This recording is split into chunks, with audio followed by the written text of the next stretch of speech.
A continuación, transmitimos íntegramente las palabras pronunciadas hoy por el primer secretario del Comité Central del Partido y presidente de la República, Miguel Díaz-Canel Bermúdez, durante el acto conmemorativo por los 65 años de fundación de Casa de las Américas.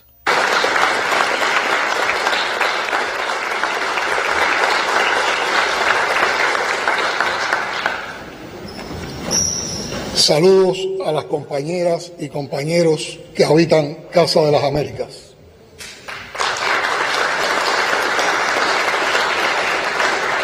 Admirados y queridos condecorados hoy, distinguidos invitados, amigas y amigos. Saludo y felicito en primer lugar a los condecorados esta mañana y agradezco especialmente a Jorge Fornet su emocionada evaluación del significado de la obra de 65 años que celebramos hoy. Magnífico, justo y bello ensayo sobre Casa de las Américas.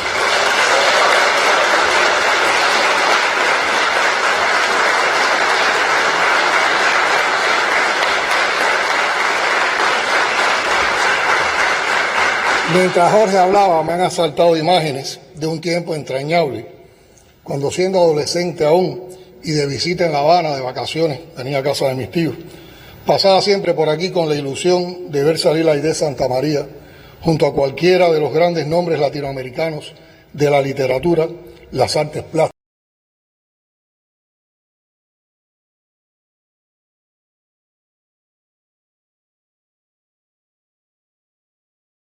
Uno de los mayores méritos y aportes de Casa es haber atesorado obras y memorias de extraordinario valor para nuestras culturas, incluyendo los detalles del singular origen de este hogar del alma americana, tal como lo contó Aide a un grupo de trabajadores cubanos en junio de 1974, y cito sus reveladoras palabras.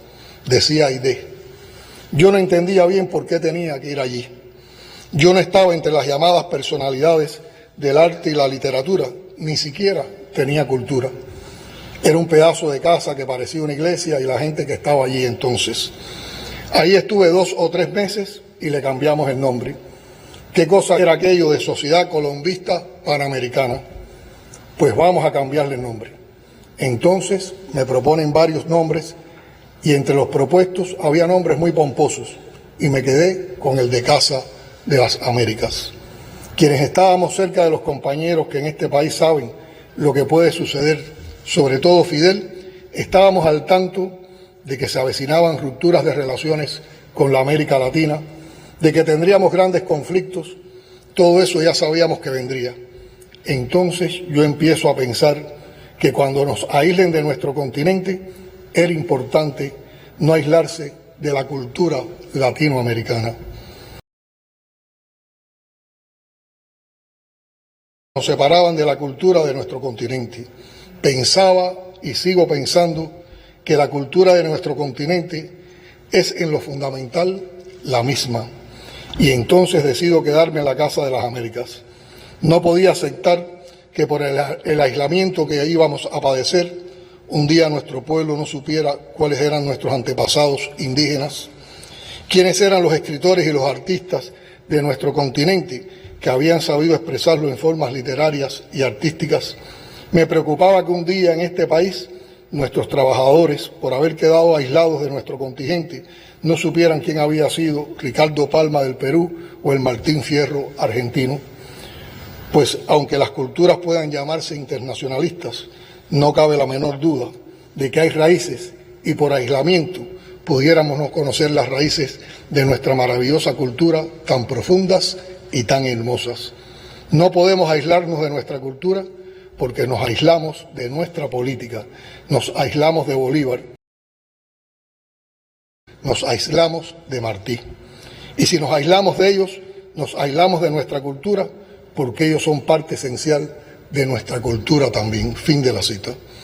He comenzado con esta larga cita porque la historia que sigue a esos inicios es tan tremenda que incluso quienes tenemos más años, más relación y por tanto más responsabilidad en defender e impulsar sin reposo la obra de Casa, olvidamos e incluso desconocemos muchos de aquellos detalles conmovedores y esenciales de su nacimiento, hasta que una conmemoración como esta de aniversario nos da un buen pretexto para traer la idea de vuelta a casa, como ha hecho antes Fornell.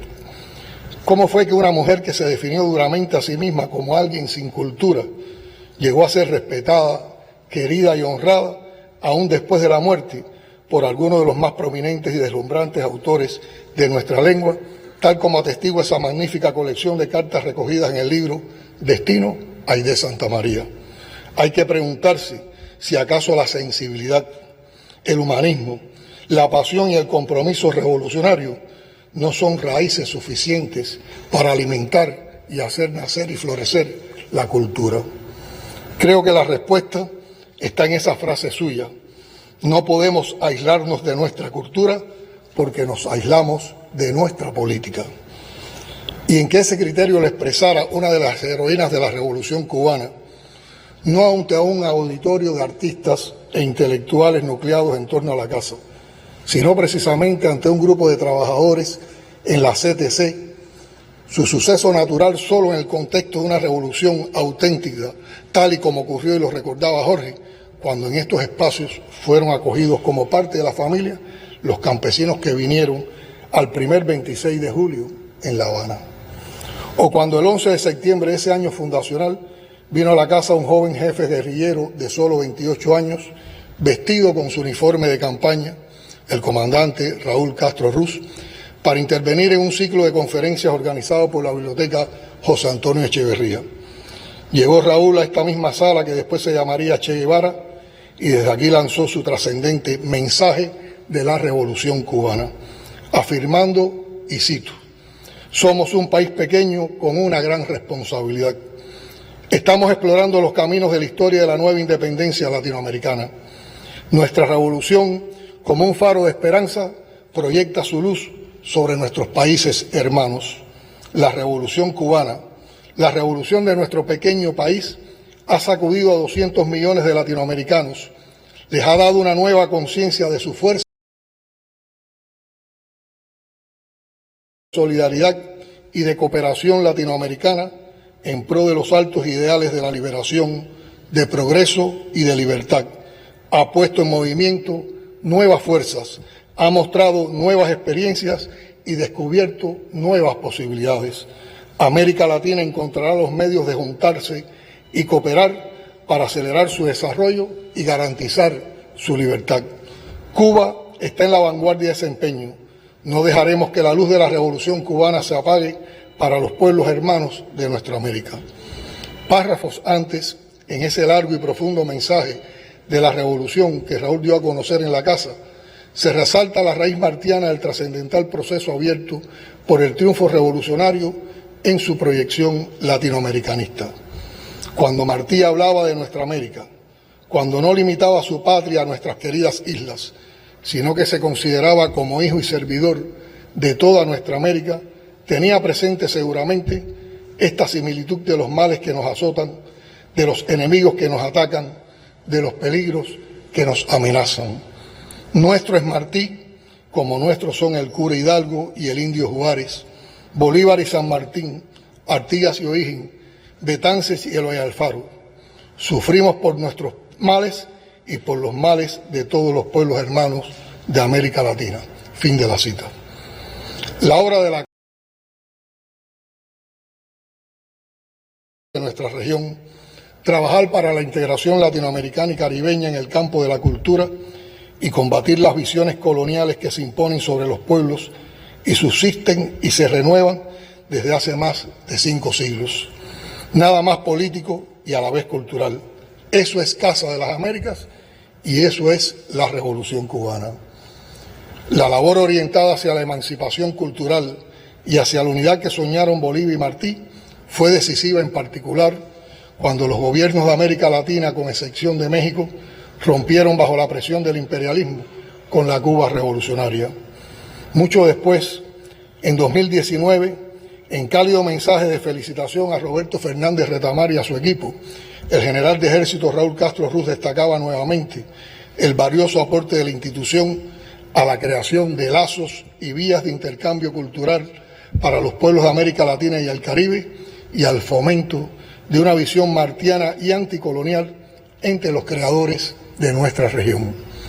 Fue precisamente el querido e inolvidable Roberto Fernández Retamar quien en sus palabras por los 30 años de la institución se refirió al espíritu de servicio con que Aidé marcó a la casa, considerando determinante el hechizo personal de la heroína y su manera inolvidable de vincular la política radical y la sensibilidad humanista, así como su convicción de que tan trabajadores de la casa son los que laboran en sus locales como los que lo hacen en otros lugares y países, su necesidad orgánica de justicia y de belleza. Entre esos trabajadores de la casa que sostuvieron muchos de sus proyectos desde otros países del continente, hay creadores que fueron asesinados de manera brutal por las dictaduras fascistas patrocinadas por el imperialismo para callarlos y destruir la fuerza moral de sus ideas, como Rodolfo Walsh, Paco Urondo, Haroldo Conti o Víctor Jara. Varios intelectuales perseguidos en sus países fueron acogidos en esta casa, donde iniciaron líneas de trabajo que aún perduran, como Manuel Galich y el también vilmente asesinado Roque Dalton. Una figura entrañable de la casa, exiliada en Cuba tras el golpe fascista, fue Miria Contreras Payita, cercana colaboradora del presidente Salvador Allende. Correspondió igualmente a la Casa de las Américas proteger las conmovedoras arpilleras de una creadora como Violeta Parra, tan amada por los sectores populares como odiados por la ultraderecha. El fondo editorial de la casa publicó autores esenciales del pensamiento anticolonial como Paulo Freire, Darcy Ribeiro, Pablo González Casanova, Adolfo Sánchez Vázquez, Jorge Lamming o el propio Roberto, autor de ensayos ineludibles como Caliban. Tampoco es casual que la casa haya inaugurado su colección Pensamiento de Nuestra América con 2 importantes tomos de textos del comandante Ernesto Che Guevara. La Casa de las Américas nos acercó a Rubén Darío, Machado de Asís, César Vallejo, Pablo Neruda, Alí Primera, Eduardo Galeano, Santiago García, León Ferrari, Osvaldo Dragún, Ernesto Cardenal, Roberto Mata, Augusto Roabasto y a otros escritores y artistas de nuestra América. Si el uruguayo Mario Benedetti creó el Centro de Investigaciones Literarias de la Casa y el guatemalteco Manuel Galich la revista Conjunto de Teatro Latinoamericano, hay que recordar la labor fundadora de intelectuales y artistas cubanos como Mariano Rodríguez, que fue presidente de la Casa, Alejo Carpentier, que escribió las bases del premio literario, José Lezama Lima, Pablo Armando Fernández, Aro Gramach, Argeliers León, Humberto Peña, Eduardo Eras León y muchos otros. La Nueva Trova tuvo en la Casa de las Américas su primer hogar, con el apoyo personal de Aidé. Aquí en esta sala tocaron juntos por primera vez Silvio, Pablo y Noel Nicola, a quienes se sumaron Vicente, Eduardo Ramos y Martín Rojas. Aquella expresión originalísima de nuestra cultura se conectó con otros muchos cantautores convocados por la Casa a instancias de la cineasta estadounidense y cubana Estela Bravo para participar en aquellos encuentros de la canción protesta. Inolvidable entre las acciones trascendentes de Casa, el primer encuentro de intelectuales por la soberanía de los pueblos de nuestra América de 1981. En la declaración final del evento, los participantes se comprometieron a enfrentar la maquinaria imperial de mentiras y manipulaciones, defendiendo la verdad, la justicia y la belleza, y no de un modo abstracto, sino con la decisión y la lucidez con que lo exige y lo merece la personalidad original de nuestras naciones. Parecen palabras escritas para hoy, cuando los fantasmas del fascismo corriente emergen como peligrosas caricaturas de un pasado demasiado doloroso y cercano todavía para desestimar su vileza y su vocación de sometimiento a los mandatos imperiales. Hoy he citado autores esenciales cuyas vidas y obras merecen un mayor espacio en la difusión del pensamiento anticolonial. Mucho debo en el reconocimiento de esas obras a los importantes apoyos de la Casa y de su actual presidente, nuestro querido Abel Prieto, y parte de su equipo en la permanente y aguda crítica a la profunda crisis cultural que vive el mundo, conducido por el capitalismo salvaje a la temible barbarie anunciada por Rosa Luxemburgo. No es posible olvidar que mientras aquí celebramos aquel gran hecho cultural que fue el nacimiento de nuestra Casa de las Américas, Israel ultraja la memoria de su propio pueblo, masacrando a los palestinos que sobreviven entre los escombros de Gaza. Y Estados Unidos, tras sucesivos vetos, se abstiene de votar un alto al fuego en el ya inútil Consejo de Seguridad de las Naciones Unidas, pero aprueba sumas millonarias para alimentar guerras, mientras reprime brutalmente a los estudiantes que protestan por el cinismo de sus gobernantes y acusa a otros de su ya inocultable irrespeto a los derechos humanos. No hay mejor homenaje a todos los intelectuales y artistas que entregaron sus vidas, juntos con sus obras, a la lucha antifascista y antiimperialista promovida por la Casa, que hacer causa común con los que hoy batallan por los mismos ideales de justicia social, paz y auténtica libertad. No quiero terminar sin dedicar un saludo agradecido al jurado del Premio Casa, que este año celebra los 65 junto a nosotros. Sentimos profundo orgullo por hospedar a quienes trabajan intensamente para que siga siendo este premio anticolonial, martiano, calibánico, expresión de apego innegociable a la cultura, como hace unos años lo definió brillantemente Abel Prieto. Abrazo también a los compañeros de distintas generaciones que han sido condecorados hoy y que ya forman parte de la rica historia de esta institución que ha nutrido la cultura cubana, latinoamericana y caribeña. Los felicito y los abrazo en este día de tanta significación. Abrazos a todos y cada uno de los trabajadores de la Casa y les pido que mantengan la mística que heredaron de Aide, de Roberto y de los fundadores, que es la mística propia de la Revolución Cubana. Sigan enfrentando la mentira y las manipulaciones del imperio y sus mercenarios y del nuevo fascismo con la verdad, la justicia y la belleza. Muchas gracias.